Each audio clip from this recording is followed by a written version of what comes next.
벌써 11월 우리가 첫째 주를 맞습니다. 2025년도도 이제 달력이 정확히 2장 남았죠.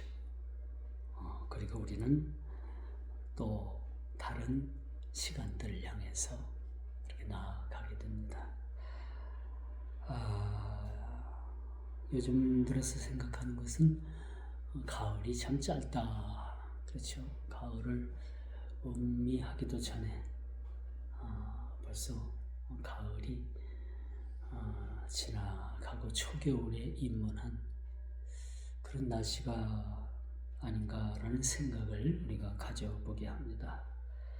지난주에는 경주에서 에이펙이라는 그런 세계 정상들이 모이는 회의가 그렇게 있었습니다. 이 정상들이 그렇게 한국을 방문하고 또 많은 그런 회담들도 그렇게 하는 모습들, 더구나 중국과 미국이 그렇게 무역 협상을 그렇게 하는 모습들을 그렇게 우리는 TV 뉴스를 통해서 그렇게 잠깐 봐왔습니다.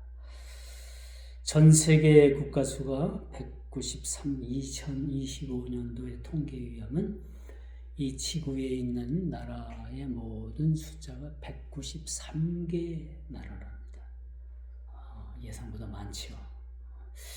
지구가 그렇게 큰 건 아니에요. 그렇죠? 지구의 끝에서 끝까지 비행기로 보통 20시간 이하면 다 도달을 하기 때문에 지구가 그렇게 큰 것은 아니다. 또 이런 좁은 지구에 192개국이라는 3개국이라는 그런 나라가 존재한다고 합니다. 그리고 이 지구상에는 또 82억이라는 그런 지구의 인구가 그렇게 또 살아가고 있다고 해요. 이렇게 하나님께서 한 나라를 세우시고 또 그 나라를 통해서 흥왕케 하시고 또 때로는 하나님께서 그 나라를 멸망케 하시기도 하며 또 한 사람을 세상에 참 뛰어난 존재로 세우시기도 하고 또 그 한 사람으로 인해서 하나님께서 참 마음이 참 식상하셔서 그 나라와 또 한 왕을 멸하시기도 하시는 그런 모습을 우리는 보게 됩니다. 그러면서 우리가 알게 되는 것은 시대마다 하나님께서는 필요한 나라들을 세우신다. 또 나라를 세우실 뿐만 아니라 지도자를 세우시며 또 그들을 흥왕케 하신다. 또 더러는 멸하게도 하신다. 라는 것이 우리가 살아가는 역사의 그런 하나의 모습이라고 우리가 보게 될 것입니다. 이 모든 세계는 하나님의 주권 아래에 있는 거예요. 우리가 모든 세계뿐만 아니라 우리 한 개인도 마찬가지죠. 하나님의 주권 아래 우리가 살아가게 되는 거예요. 더더욱 우리 그리스도인들은 언제 어디서든지 어떤 조건을 우리가 초월해서 하나님의 주권을 우리가 인정하는 겁니다. 하나님의 주권, 그렇죠? 하나님은 우리의 주인이시며 세계 만물을 다스리시며 궁극적으로 그 아들을 보내사 이 땅을 심판하신다라는 내용을 우리가 보게 되는 것이지. 그러므로 우리가 하나님 섭리 안에서 하나님의 섭리 없이 잘 되는 것은 여러분 참 위험하게 짝이 없는 거예요. 여러분 세상 우리가 교회 다니지 않아도 참 잘 되고 멋지고 그렇죠? 세상에 모든 부귀영화를 누리는 사람들 여러분 부럽죠? 그렇지 않아요. 하나님 없이 하나님의 간섭 없이 이걸 섭리라고 하잖아요. 하나님의 섭리 없이 잘 되는 것은 여러분 그게 축복이 아니라 저주인 거예요. 저주예요.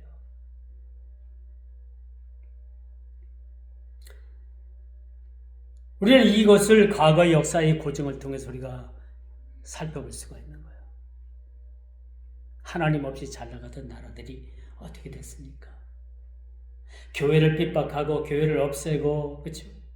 그렇게 했던 나라들이 번창할 것 같고, 승승장구할 것 같고, 영원할 것 같지만 속히 그 집권자들의 몰락을 우리가 보게 되고, 그 나라가 지구상에서 흔적도 없이 사라지는 모습들을 우리가 보게 됩니다.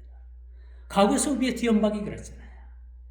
소비에트 연방이 공산주의를 확장을 하고 동유럽, 북유럽을 다 공산화시키고 그들이 그렇게 확장을 했지만 결국은 하나님께서 그들을 멸하시기로 작정을 하셨고 그 소비에트 연방이 하루아침에 그렇게 멸망을 받는 것을 우리는 근세기 역사를 통해서 그렇게 보게 되는 것입니다.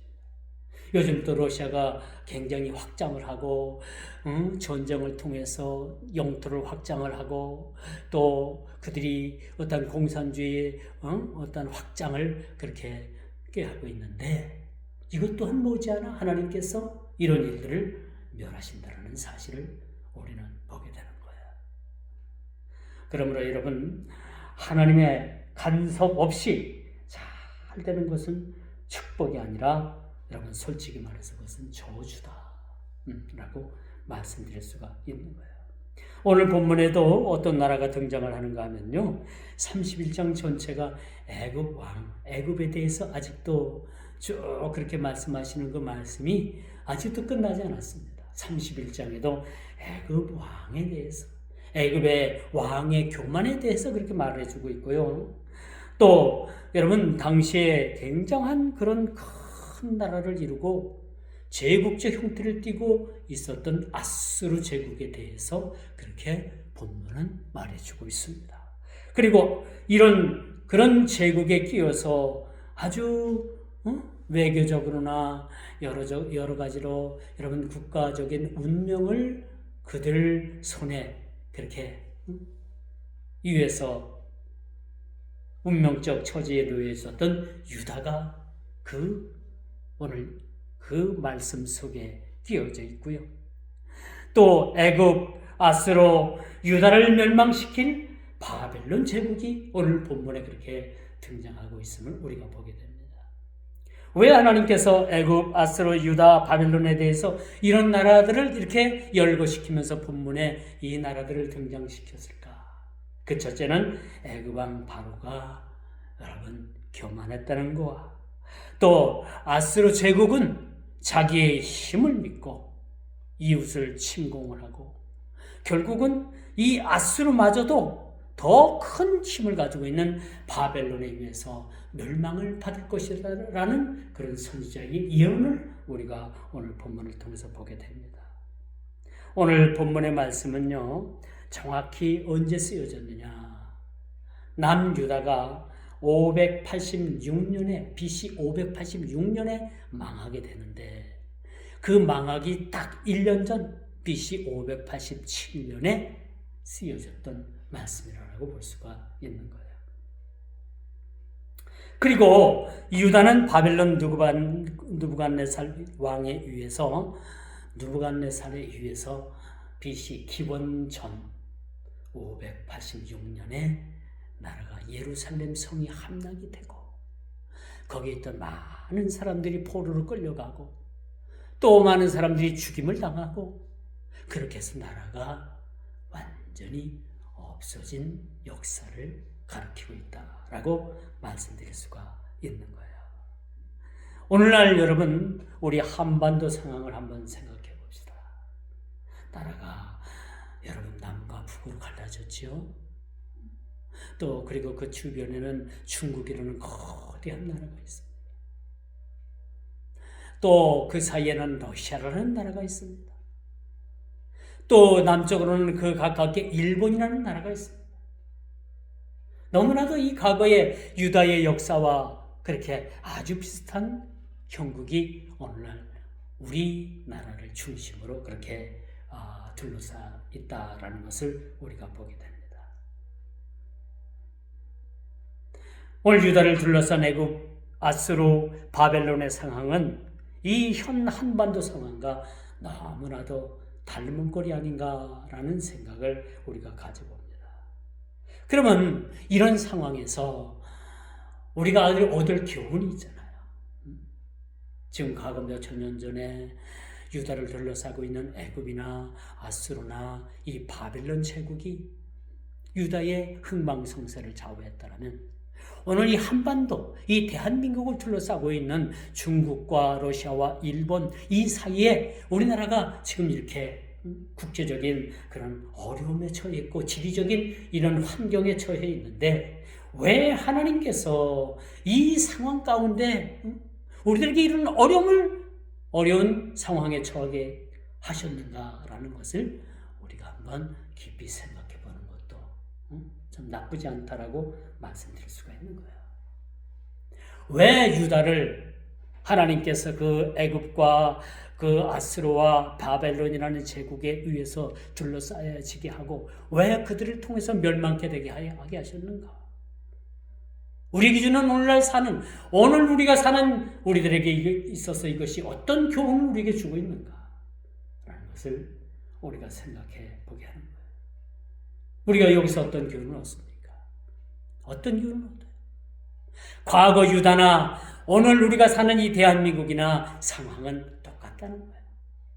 어떤 교훈을 얻어야 될까요? 그것은 바로 유다가 하나님을 의지하지 아니하고 애굽을 의지했던 그 실수가 오늘 이 대한민국에 같은 실수가 되어서는 안 된다는 것을 우리들에게 그렇게 교훈 주고 있다는 것을 보게 되는 겁니다. 우리는 힘센 중국을 의지할 것이 아니라 러시아를 의지할 것이 아니라 일본을 의지하고 미국을 의지할 것이 아니라 결국은 우리는 하나님을 의지해야 된다는 것을 오늘 말씀을 통해서 우리들에게 교훈 주고 있다라고 말씀드릴 수가 있는 겁니다. 이미 북이스라엘은요, 기원 전 722년에 아수르 제국에 의해서 그렇게 멸망을 당했습니다. 사마리아가 함락이 되고 백성들은 포로로 끌려갔으며 나라는 흔적 없는 그런 과거사의 그런 한 줌의 그런 기록을만 남아 있게 됐다는 거예요. 이게 얼마나 슬픈 일입니까? 나라가 송두리 되없어진다는 것이 여러분 이게 쉬운 일은 아니라는 거죠. 그러나 그것이 하나님 앞에서는 그렇게 어려운 것도 아니라는 겁니다. 잘못하면 나라가 송두리째 여러분 흔적도 없이 그렇게 사라지는 것이 요즘 국제적인 현실인 거예요. 이게 전쟁을 통해서 가능하게 되는 거예요. 요즘 미국과 끈끈한 동맹을 과시했던 한국이 지금 미국으로부터 홀대를 받고 있잖아요. 이번 무역 협상 해결됐다고 하는데 여전히 나머지 숙제가 여전히 많습니다. 이걸 단순히 현금으로 낼 걸 갖다가 환불로만 낼 뿐이지 3,500억 원 그대로 살아있고요. 3,500억에다 혹을 붙여가지고 거의 9,000억을 갖다가 여러분 미국에 갖다가 줘야 된다는 얘기도 있습니다. 여전히 여러분 철강, 알루미늄 이것은 50% 관세가 아직도 해결되지 않았습니다. 반도체 아직도 이것이 해결되지 않았습니다. 여기까지 우리가 볼 때 아직까지 해결된 게 그렇게 없다라고 이렇게 말씀드릴 수가 있는 거예요. 근데 며칠 전에 보니까 우리나라 모든 그런 매체가, 방송 매체가 관세 일괄 타결 그렇게 보도를 하더라고요. 웬걸 그 이튿날 보니까 미국이 하는 소리가 다르고요. 미국이 발표하는 소리가 다르고 우리나라 정부가 발표하는 그 발표가 서로 달라요. 세계가 급변하고 있습니다. 세계가 급변하고 있어요. 지난주에는요, 한국에서 WEA라는 국제 그런 기독교 단체가 우리나라 대형 교회에서 그것이 개최가 됐어요. 이 WEA라는 이 단체는 천주교와도 합력을 해요. WCC라는 범정교회와는 조금 성격을 다르게 하지만 그 WCC와 같은 특징을 몇몇 가지고 있는 거예요. 아주 천주교와 가깝게 그렇게 하려고 하는 미국의 릭 워렌이라는 그런 종교 지도자가 우리가 말만 하면 다 아는 그런 서울의 대형 교회에 와서 집회를 했고, 또 이 WE를 통해 가지고 많은 한국 교단 큰 대형 교회들이 참석을 해서 이 회의를 성황리에 마쳤다고 합니다.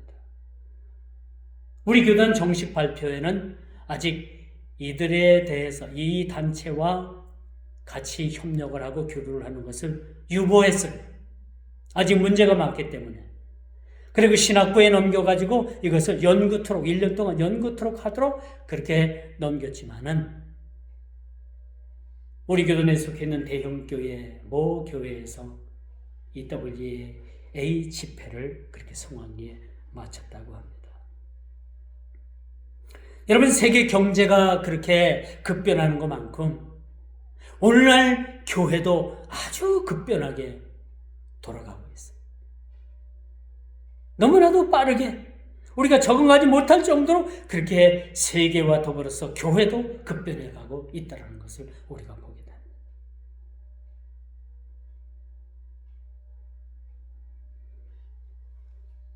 이뿐 아니라 우리가 잘 아는 20일 기도회로 유명한 교회가 어제부터 그 기도회를 시작을 했어요. 우리 교회도 그 팜플렛이 왔지만은 제가 그걸 뜯어보지 않고 제가 생각 고민 끝에 올해는 그 기도회를 하지 않기로 했어요. 왜 그런가 하면요, 이 21일 기도회를 주최하는 그 교회 공식적인 예배에 그 모 장로가 나와가지고 기도를 하는데 그 좌편향적인 기도를 함으로 인해서 그 교회 장로가 대표를 하면 그 기도의 내용이 어느 정도 그 교회를 반영한다고 봐야 돼요. 그 교회 방향을 어느 정도 반영했다고 해도 봐야 되죠. 그런 기도를 하는 교회에 하는 그 기도회를 참석할 수가 없어서 올해 우리 교회는 그 기도회를 여러분들이 물론 개인적이지만은 여러분들이 하라라는 그런 이야기를 할 수가 없었습니다. 이처럼 세계가 사상과 이념의 첨예한 대립으로 인해서 지금 아주 대단한 몸살을 앓고 있어요. 우리나라뿐만 아니라 세계가 마찬가지예요. 미국도 마찬가지입니다. 미국도 보수와 진보가 지금 심각한 대립을 가지고 있잖아요. 여러분, 미국이 얼마나 땅덩어리가 큰 나라가 하면요, 지도를 펴놓고 보면요, 이 남부 쪽, 지형으로 말하면 서쪽이죠. 그 남부 쪽에 있는 그런 주는 거의 다 공산주의 사상을 가지고 있어요. 좌파 사상을 가지고 있어요. 우리나라도 지금 마찬가지잖아요. 우리나라도 지금 공산주의 사상을 가지고 있는 그러한 인구가 전체 인구의 48%가 넘어가고 있습니다.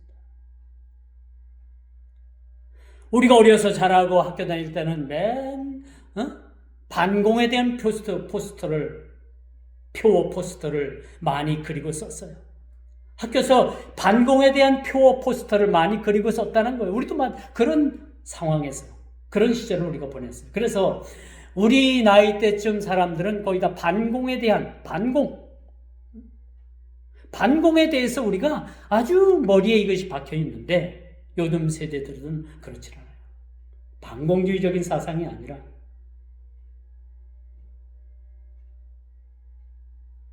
제가 강단에서 이런 말씀을 드리면 뭐하지만은 국민 그 이념 사상, 이 국민적 이념 사상이 반반으로 지금 나누는 거예요. 거의 반반입니다. 반반으로 그렇게 나눠져 있어요.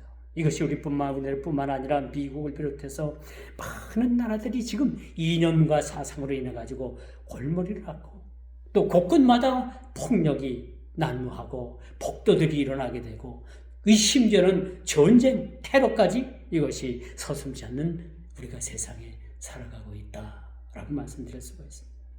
여러분들이 어떤 사상과 이념을 가지고 있는 것을 제가 얘기하는 것이 아니에요. 지금 상황이 이 정도까지 몰려있다는 것을 우리가 보게 됩니다. 이 문제는 우리 주님 오셔야만 주님 오셔도 해결되지 않을 것 같아요.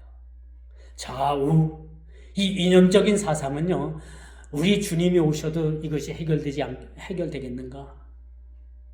저는 생각에 해결되지 않는 쪽으로 저는 생각을 해볼 수 있어요. 이런 이념적인 사상은 우리 주님 오셔도 어찌할 수 없는 그런 상황까지 지금 몰리고 있다라고 말씀드릴 수가 있습니다. 오늘 왜 하나님께서 애굽과 아수르를 언급하고 계시며 또 그들을 바벨론을 통해서 그들을 심판하시겠다라고 그렇게 말씀하고 계십니까? 이 말씀을 우리가 깊이 한번 생각해 볼 필요가 있다라고 말씀드릴 수가 있습니다. 즉 그들은 하나님 앞에 교만했다라는 거예요. 그들을 심판할 수밖에 없는 한 가지 이유가 바로 그들은 하나님 앞에 교만했다라는 거예요. 그리고 남유다가 이들 사이에서 샌드위치 마냥 끼어가지고 결국은 남유다마저도 하나님을 인정하지 아니하고 하나님의 주권을 인정하지 아니하고 힘세 보이는, 그래도 우리를 와서 도와줄만 해 보이는 애굽을 의지했다라는 사실에 대해서 하나님께서는 대노하셨다는 것을 우리가 보게 되는 겁니다. 이것이 심판의 이유라고 그렇게 말씀드릴 수가 있는 것입니다. 또한 우리가 구체적인 하나님의 심판의 내용을 우리가 살펴봐야 될 텐데요. 선지자는 애굽의 멸망을 예언하는 내용으로 애굽 왕 바로의 큰 위엄을 레바논의 백향목으로 그렇게 비유해주고 있다는 거죠. 레바논의 백향목. 이 백향목으로 여러분 솔로몬 성전이 세워졌습니다. 레바논의 백향목나무가 결국 벌을 받아서 지하에 내려가 멸망하는 것처럼 아수르의 심판을 통해서 여러분 애굽이 멸망을 당한다는 사실을 우리는 보게 되는 것입니다. 애굽 왕 바로의 큰 위엄을 아수르에 비교하며 레바논의 거대한 백향목으로 비유하는 것은 아주 매우 적절해 보입니다. 아수르는요 마치 하나님이 심지어 크게 하신 아름다운 백향목처럼 그 의세가 대단했으나 이제는 애굽이 멸망하는 것처럼 아수르도 그렇게 바벨론에 의해서 멸망을 받을 수밖에 없다는 사실을 오늘 본문은 우리들에게 그렇게 가르쳐주고 있습니다. 여러분 한 나라의 흥망성쇠가 여러분 어디에 있다고 봅니까? 여러분들이 잘 되고 못 되는 것이 여러분 그 근본이 어디 있다고 생각을 하십니까? 여러분들이 잘했어요? 근검절약했어요? 각고의 노력 끝에요? 먹을 거 안 먹고 입을 거 안 입고 그렇게 해서 여러분들이 그렇게 부를 이루고 흥황을 이뤘다고요? 아니요, 그건 아니죠.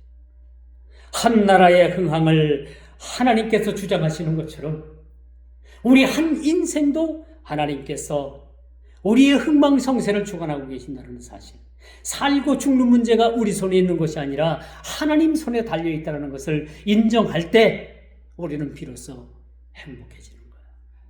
비로소 우리가 그 올바른 길로 들어서고 있다는 사실을 우리는 인지하게 된다는 것을 우리가 알게 되는 겁니다.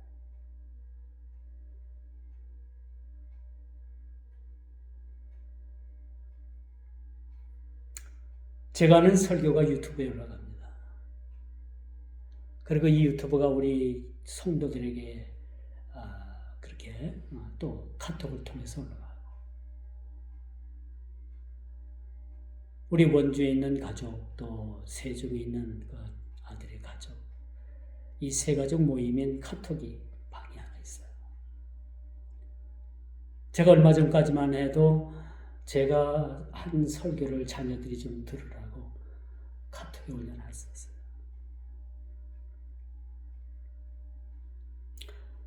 근데 지난 여름 휴가 때 딸아이가 저에게 충격적인 말을 해요.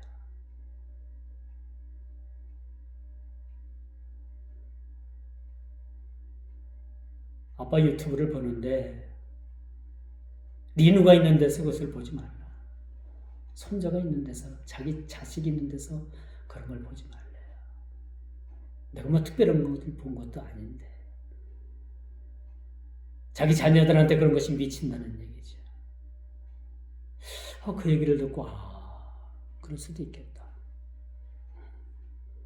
그래서 제가 얼마 전부터 그 가족 카톡방에 제 설교를 그렇게 링크를 걸어서 올려놓지 않습니다. 왜? 그런 말을 들으니까 그럴 수도 있겠다 라는 생각을 가져봐요. 그래서 일체 이제 그런 것들을 올리지 않습니다.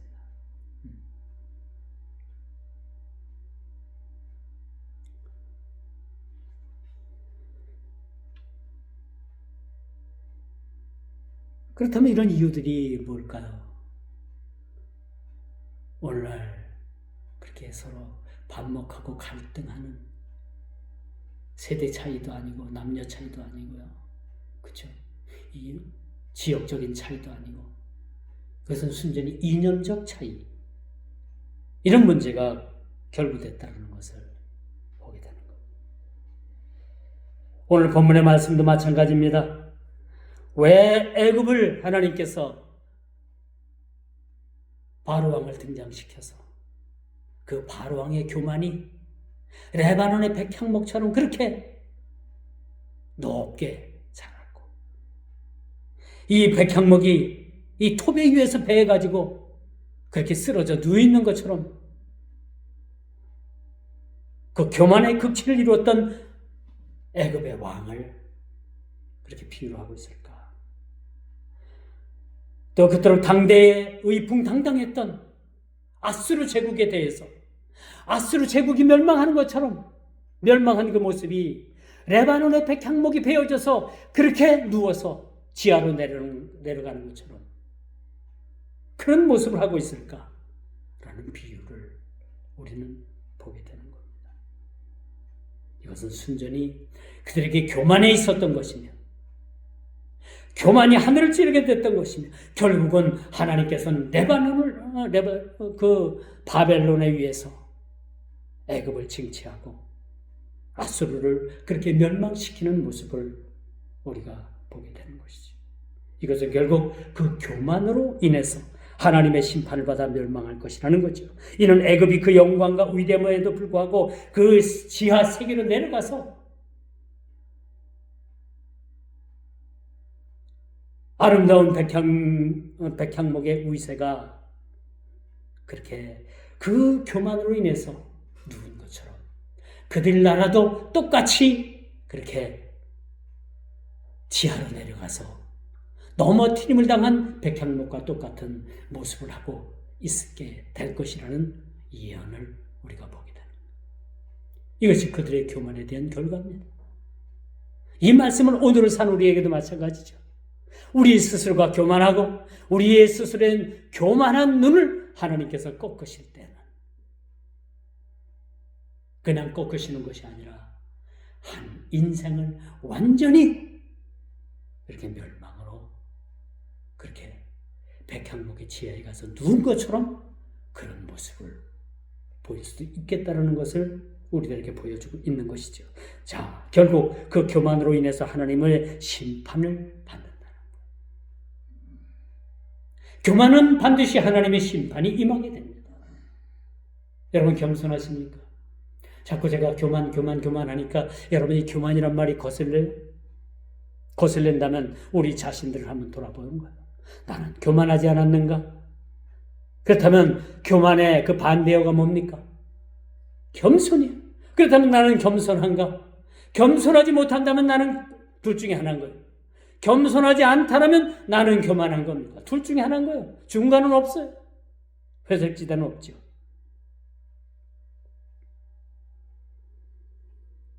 애굽이 그 영광과 위대함에도 불구하고 지하 세계로 내려가 칼에 죽임을 당한 자들 가운데 놓일 것이라는 이 비참함을 오늘 본문은 그렇게 기록을 해주고 있다는 거예요. 이런 비참함이 한 국가가 되어서도 안 되고 이런 비참함이 한 개인이 되어서는 더더욱 안 된다는 것을 저는 힘주어 말씀을 드릴 수가 있습니다. 이는 이스라엘 백성이 오직 세상 권력, 애굽을 의지함으로 인해서 오직 하나님을 의지하도록 깨닫게 하려고 하는 그 메시지를 오늘 우리는 분명히 말씀을 통해서 깨달아야 된다는 거예요. 오늘 말씀을 통해서 제가 말씀을 언급했습니다마는 무엇을 깨달아야 합니까? 무엇을 깨달아야 되는 거예요? 우리가 의지해야 될 것은 세상 권력이 아닌 거예요. 힘센 미국이 아니고 우리가 가장 가까이 인접한 중국도 아니고 일본도 아니며 러시아도 아니고 오로지 우리가 의지해야 될 그런 대상은 하나님의 주권 아래 우리가 살아가게 되는 것을 말해주고 있다는 겁니다. 이제 말씀의 결론을 맺을게요. 결론적으로 애굽을 의지했던 유다의 모습은 오늘날 세계 문화 속에 유혹을 뿌리치지 못한 그런 혹독한 대가를 치르는 세속 교회를 말해주고 있다고 말씀드릴 수가 있습니다. 여러분, 세속된 교회, 오늘날 많은 지구상의 교회들이 세속화됐어요. 이 세속이라는 것은 뭐예요? 세상 풍류와 세상 물류와 세상 그런 유행과 더불어서 같이 살아가는 거예요. 적당하게 세상 것도 받아들이고 적당하게 교회 것도 여러분 전통도 받아들이고 교회 안에 이 세속 문화가 들어와 가지고요. 엄밀히 따지면 여러분 교회 안에서 윷놀이도 하면 안 돼요. 이게 세속 문화거든요. 우리 기독교 안에서 얼마나 많은 그런 놀이가 많아요. 제가 시골교회를 부임을 했는데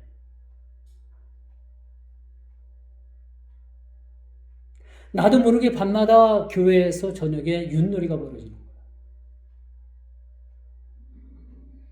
거예요. 이게 무슨 연유냐고 물어봤더니 전임 목사님 있을 때는 계속 저녁에 모여가지고 윷놀이도 하고 뭐 통닭도 시켜 먹고 그렇게 했다는 거예요.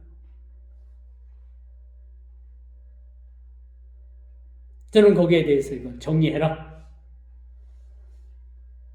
이건 교회 예배당에서 하는 일이 아니다. 당신들 집에 가서 윷놀이를 하든 뭘 하든 그건 상관하지 않겠다. 교회에서는 하지 마라. 제가 가서 정리를 했어요.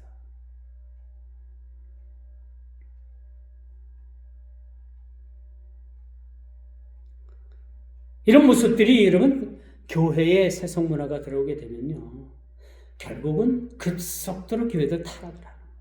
세속을 따라가는 거예요. 그렇죠?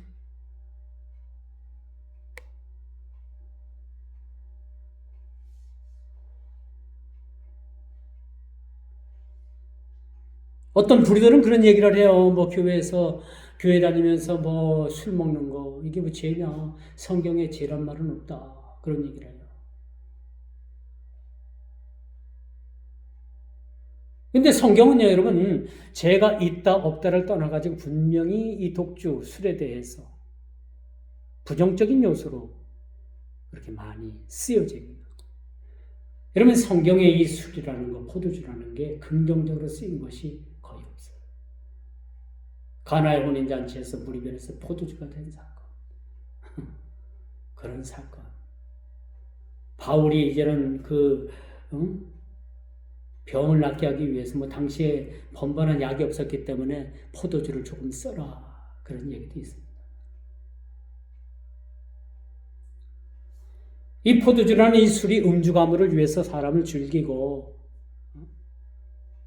맨정신이 아닌 그런 알코올 기운으로 살아가게 하는 것은 성경에는 이것이 분명히 죄다라고 이렇게 얘기를 합니다. 우리 2부 예배 때도 이제 말씀 제가 드릴 겁니다만 그렇게 술에 대해서 아주 가볍게 생각하는 교회 다니는 분들이 많이 있는데 분명히 이것은 죄입니다. 엊그제도 목사가 하나 있었고 어느 교회 집사가 하나 있었는데 포도주 얘기가 나와가지고 제가 그랬죠. 자, 예수님 당시에도 포도주라고 얘기했지만 그때 당시엔 포도즙이었다. 포도즙을 마신 것이지 주를 마신 건 아니다.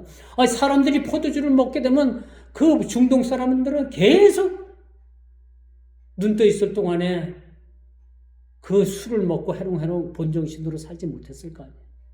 왜 성경은 그런 얘기는 없어요. 즙을 마셨다는 얘기죠.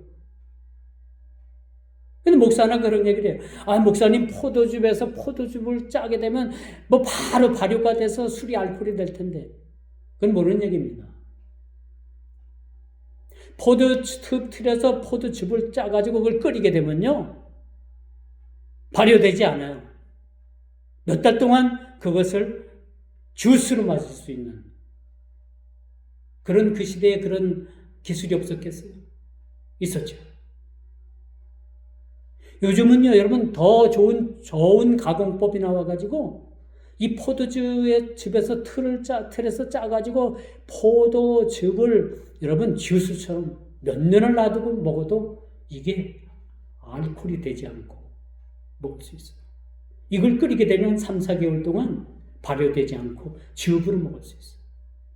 이게 그때 당시 그 사람들이 몰랐겠냐는 얘기죠. 아, 발효된 포도주를 먹었으면 예수님도 맨날 취해가지고 해롱해롱 됐을 거 아닙니까? 근데 성경은 그런 얘기가 없다는 얘기예요. 다만 즙에 대한 것을 기록을 안 했을 뿐이지. 그래서 많은 사람들이 여기에 대해서 술을 먹고 예수님 당시에도 뭐 포도주를 먹었는데 이걸 합리화시켜가지고 포도주 먹는 것을 정당화한다는 것은 이건 큰 죄입니다.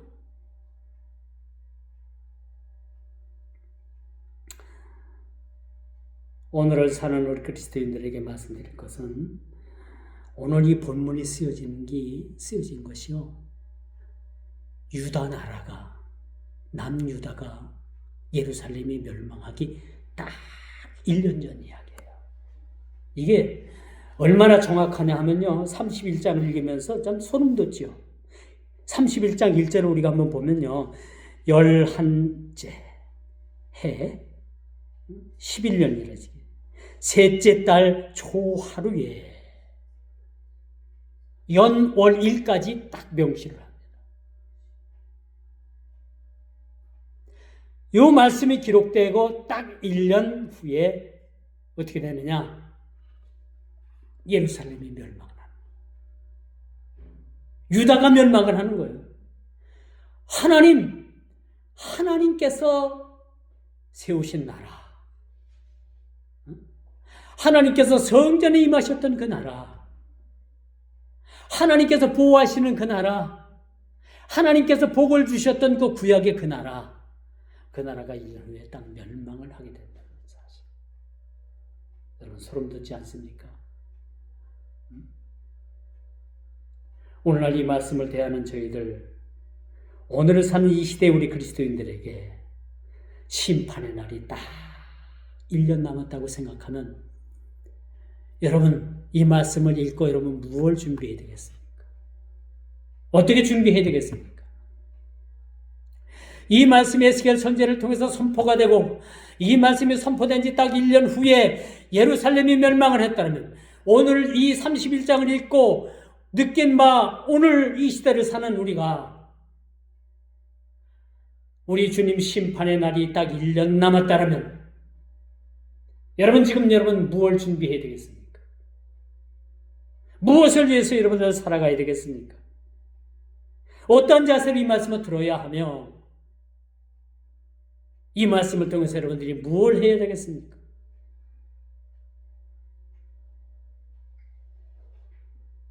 깊은 고민이 있는 귀한 시간 되기를 주님의 이름으로 축원드리겠습니다. 기도합니다. 아버지 하나님, 참으로 감사함을 드립니다. 주님께서 오늘도 귀한 말씀 주시고 말씀 가운데 아버지 하나님, 우리가 참으로 애굽이 멸망한 그 사실, 또 아수르가 바벨론 제국에 의해서 멸망한 사실, 궁극적으로 남유다가 바벨론에 의해서 그렇게 멸망한 사실을 통해서 하나님, 이 멸망 사실 가운데서도 한 나라의 흥망성쇠가 하나님 손에 달려있음을 우리는 이 시간 고백합니다. 또한 우리 한 인생도 모든 살고 죽는 문제가 하나님 손에 달려있음을 우리가 깊이 깨닫게 하시고 늘 우리가 주님 앞에 겸손하며 모든 교만의 눈을 꺾으시는 하나님 앞에 참으로 우리 자신이 교만하지 않나 우리 자신을 돌아볼 수 있는 귀한 시간들이 되어서 우리가 주님 앞에 또한 주님 앞에 서는 그날까지 겸손한 마음을 가지고 우리가 세상 살아갈 수 있도록 주께서 크신 은혜를 내리워 주옵소서. 예수님의 이름으로 간절히 기도드리옵나이다. 아멘.